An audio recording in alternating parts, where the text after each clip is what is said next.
বিষয়টি এখন ইনভেস্টিগেশন পর্যায়ে রয়েছে।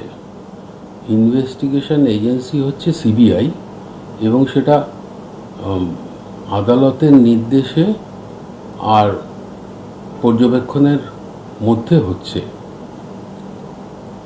কিন্তু প্রথম যে ইনভেস্টিগেশন এজেন্সি প্লেস অফ অকারেন্সে পৌঁছেছিল, তারা এখন আমাদের পরিভাষায় বলা হয় ফাঙ্গাস অফিসিও। তারা যে মুহূর্তে তথ্য প্রমাণগুলিকে সিবিআইয়ের হাতে তুলে দিয়েছেন, সেই সময় থেকে তাঁদেরই কোনো তথ্য প্রমাণকে ভিত্তি করে সিবিআই আসামিকে চূড়ান্ত শনাক্তকরণ করবেন কিনা এবং চার্জশিট দেবেন কিনা সেটা আপনার আমার মতন তারও জানা নেই। এই কারণে এবং গোপনও রাখবেন কিনা সেটা জানা নেই। সেই কারণে আমাদের একটা ক্রিমিনাল জুরিসপ্রুডেন্সে একটা স্বতঃসিদ্ধ সূত্র আছে যে every leakage is a loss for the investigation to arrive at a correct and perfect conclusion. Leakage কীরকম হচ্ছে?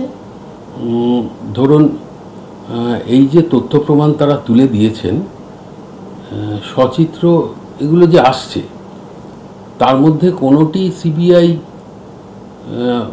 ইনভেস্টিগেশনের বিশেষ গুরুত্ব দিয়ে সেটাই আসামিকে শনাক্তকরণ করা হবে কিনা এটা তো ফাঙ্গাস অফিসিও হয়ে যাওয়া এজেন্সি জানে না। কাজেই যদি অসাবধানতা বসে তার কোনোটা সর্বসাধারণের সামনে এসে যায়, তখন সেটা লিকেজের পর্যায়ে যাতে চলে না যায়, এটা দেখার ব্যাপার আছে। কারণ at the end of the day, দিনের শেষে কিন্তু এই পুরো বিষয়টা যেহেতু সর্বোচ্চ আদালতের নজরদারিতে হচ্ছে, তারা খতিয়ে দেখবেন এবং এই এজেন্সি এবং তাদের আধিকারিককে প্রশ্নের সম্মুখীন হতে পারে। সর্বোপরি এই লিকেজটা যাতে না হয় এই বিষয়ে বিশেষভাবে নজর দেওয়া উচিত। বিচারপতি হিসেবে কি আপনারা এরকম দেখলে সতর্ক করে দেন, পুলিশকে শাস্তি দেন?